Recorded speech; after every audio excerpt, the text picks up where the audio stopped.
Budget को reel budget भी कह सकते हैं।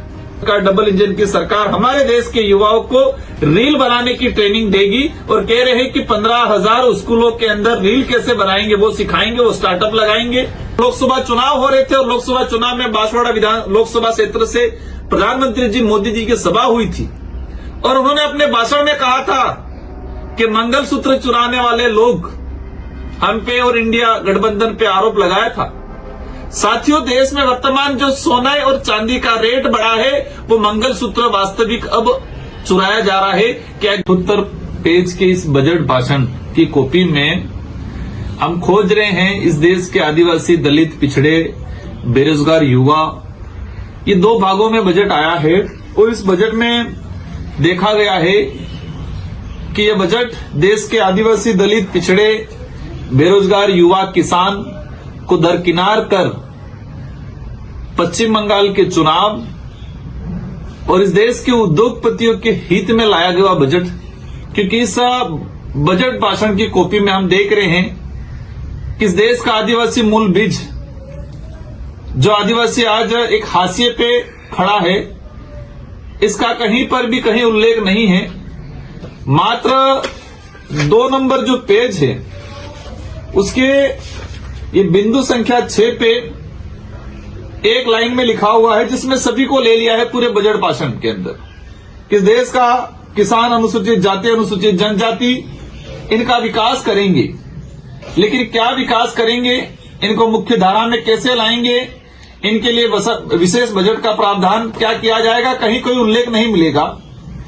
साथियों, ये बजट कहीं न कहीं उद्योगपतियों को लाभ पहुंचाने के लिए और पश्चिम बंगाल चुनाव को देखते हुए लाया गया है।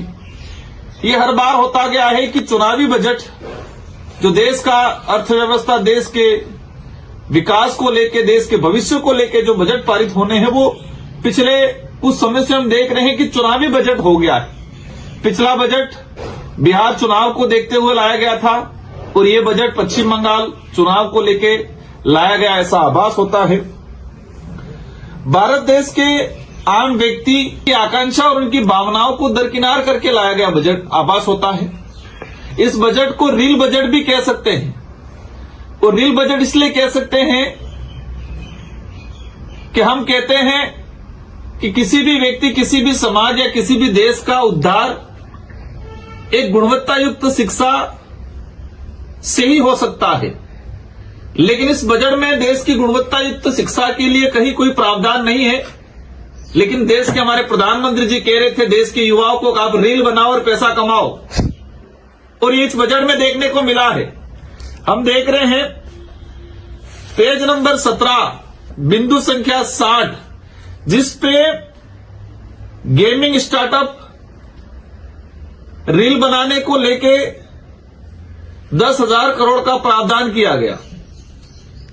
इस बजट में है कि मुंबई एक यूनिवर्सिटी है, इसको 15,000 विद्यालय में रील कैसे बनाएंगे, गेमिंग स्टार्टअप कैसे करेंगे। तो देश के अंदर 15,000 विद्यालयों में रील बनाने की ट्रेनिंग दी जाएगी कि युवा कैसे रील बनाए, कैसे गेमिंग करे। आज हम सब देख रहे हैं कि हमारे देश के युवा रील के चक्कर में आत्महत्या कर रहे हैं, गेमिंग के चक्कर में आत्महत्या कर रहे हैं, कई एक्सीडेंट, हादसे के शिकार हो रहे हैं। और इस बजट को रील बजट बना दिया गया। इस बजट में गुणवत्ता युक्त शिक्षा, कौशल विकास, आज चाइना है, जापान है, वो वहां के युवा इलेक्ट्रिकल चीजें बना रहे हैं, अलग अलग आइटम बना रहे हैं। और हमारे देश के प्रधानमंत्री जी और केंद्र सरकार, डबल इंजन की सरकार हमारे देश के युवाओं को रील बनाने की ट्रेनिंग देगी और कह रहे हैं कि 15,000 स्कूलों के अंदर रील कैसे बनाएंगे वो सिखाएंगे, वो स्टार्टअप लगाएंगे। 500 महाविद्यालयों के अंदर रील बनाने का गेम्स स्टार्टअप कैसे शुरू किया जाएगा उसको लेकर ट्रेनिंग दी जाएगी। और इस तरह से इस बजट को लाया गया है। कैंसर के लिए कहा गया है कि 17 दवाइयां हमने फ्री कर दी, लेकिन आज भारत देश के अंदर कैंसर की बीमारी तेजी से फैल रही है और उसके अनेक कारण है। एक नशा एक मुख्य कारण है, लेकिन इसके साथ वर्तमान खान पान को लेके और वर्तमान जो यूरिया, डीएपी और पेस्टिसाइड जो दवाइयां जो हैं, इनके उपयोग की वजह से आज देश को जैविक खेती की आवश्यकता है।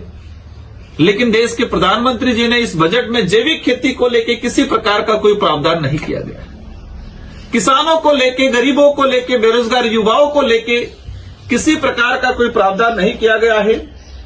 एक औद्योगिक कॉरिडोर, मतलब कहा गया है कि मालवाहक कॉरिडोर बनाएंगे। किस देश में खनिज कहां है, खनिज को सुलभ तरीके से कैसे निकाला जाएगा, निकाल के कैसे परिवहन किया जाएगा, इस पे फोकस किया गया है। मतलब देश को जरूरत है गुणवत्ता युक्त एजुकेशन की, देश को जरूरत है अच्छे स्वास्थ्य सुविधाओं की, देश को जरूरत है पढ़े लिखे युवाओं को रोजगार की, देश को जरूरत है आम जो गरीब तबके का व्यक्ति है उसको मूलभूत सुविधा मिले।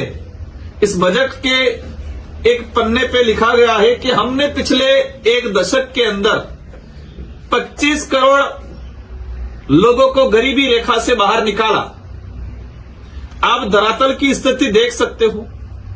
डबल इंजन की सरकार दावा कर रही है कि हमने 25 करोड़ लोगों को गरीबी रेखा से बाहर निकाला, मतलब गरीबों से उनको अमीर बनाया, मध्यम कैटेगरी में लाए। मेरे देश के युवा साथी, देश की आम जनता, आप देख रहे हो आपके आसपास क्या कोई एक लोग, दो लोग भी गरीबी रेखा से बाहर आए? 12-13 हजार का बाथरूम देने से, एक छोटा सा पीएम आवास देने से गरीबी रेखा से बाहर नहीं आएंगे।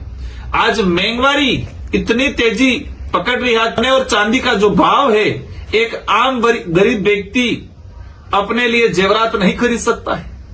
मैं आपको याद दिलाना चाहूंगा, जब लोकसभा चुनाव हो रहे थे और लोकसभा चुनाव में बांसवाड़ा लोकसभा क्षेत्र से प्रधानमंत्री जी मोदी जी की सभा हुई थी और उन्होंने अपने भाषण में कहा था कि मंगलसूत्र चुराने वाले लोग हम पे और इंडिया गठबंधन पे आरोप लगाया था। साथियों, देश में वर्तमान जो सोना और चांदी का रेट बढ़ा है, वो मंगलसूत्र वास्तविक अब चुराया जा रहा है। क्या गरीब परिवार का व्यक्ति अपनी शादी में, जो हिंदू धर्म के नाम से पॉलिटिक्स हो रखी है, हिंदू धर्म के नाम से जो पॉलिटिक्स हो रही है, तो हिंदू समाज का व्यक्ति जो अपने आप को मान रहा है, जो गरीब तबके का है, वो अपने मां के लिए, अपनी बहन के लिए, अपनी पत्नी के लिए, वो पत्नी, वो मां मंगलसूत्र नहीं खरीद पाएगी। जो है उसको भी गिरवी रखना पड़ेगा। जिस तरह से रेटें बढ़ रही है, आज हम देख रहे हैं इस बजट में एक चीज आई है, एमएसएमई को लेके विकास निधि का प्रावधान किया गया है 10,000 करोड़ का। हम स्वागत करते हैं, लेकिन पिछले बजटों का हमने देखा गया है, एमएसएमई के नाम से, स्टार्टअप के नाम से जो बजट आया है, वो बजट भ्रष्टाचार की भेंट चढ़ा है। या किसी विशेष वर्ग या विशेष इलाके के लोगों को फोकस करके दिया गया है। इसमें आदिवासी, दलित, पिछड़ों को अवसर नहीं मिला गया है। और स्टार्टअप के अंदर ऐसे नियम शर्तें लगाए गए हैं कि एक पहाड़ी इलाके का, एक रेगिस्तानी इलाके का, एक जंगल फॉरेस्ट इलाके का, गरीब इलाके का, आदिवासी, दलित, पिछड़ा, ओबीसी का व्यक्ति, युवा अपना स्टार्टअप नहीं खोल सकता है। बैंक भी उस व्यक्ति की स्थिति को देख के, उसके परिवार के बैकग्राउंड को देख के देने का, लोन देने का काम करती है। तो ये बजट कुल मिला के एक रील बजट रहा है। इस बजट को चुनावी बजट, पश्चिम बंगाल चुनावी बजट और उद्योगपतियों के हित को ध्यान में रखते हुए लाया गया है, न कि इस देश के आदिवासी, दलित, पिछड़े, ओबीसी, बेरोजगार युवाओं को ध्यान में रखते हुए लाया गया है। इस बजट से कई लोगों की आकांक्षाएं थी, लग रहा था कि एक बेहतर बजट आएगा और इस बजट से देश के हालात सुधरेंगे, लेकिन यह आकांक्षा है अधूरी ही रहेगी। भावना को ठेस पहुंचाने का काम किया है। आज देश का युवा देख रहा है, देश के युवाओं को समझने की जरूरत है। हम धर्म की चटनी से बाहर निकल के देश की वास्तविक हकीकत को जानने की जरूरत है। आज देश के हालात क्या हैं, किस तरह से प्रति व्यक्ति आय दर घट रही है। एक लिमिटेड लोगों, 5 से 10% लोगों की इनकम बढ़ रही है लाखों करोड़ों में, और गरीब व्यक्ति की आय घट रही है। आज देख सकते हैं एजुकेशन व्यवस्था, हमें आशा थी कि आदिवासी इलाकों के अंदर जो स्कूलें बंद हो रही है, स्कूलों के हालात खराब है, इनके लिए विशेष कोई पैकेज दिया जाएगा, लेकिन निराशाजनक बजट रहा। आज निजीकरण, आज प्राइवेट सेक्टर जो को बढ़ावा देने का बजट है ये। आज स्कूलों के अंदर मिड डे मील में काम करने वाली महिलाओं के लिए कुछ बजट आएगा। हमारी बहनें जो लखपतियों के नाम से जिनको एक छोला पहनाया जा रहा है झूठ का, इसका हमने देखा गया कि लखपति का तो नाम दिया गया है, लेकिन उसकी दयनीय स्थिति आज है। तो ये बजट कुल मिला के एक निराशाजनक बजट रहा है और इस बजट से देश का भला नहीं हो सकता है, उद्योगपतियों का जरूर भला हो सकता है और भाजपा के लोगों का जरूर भला हो सकता है।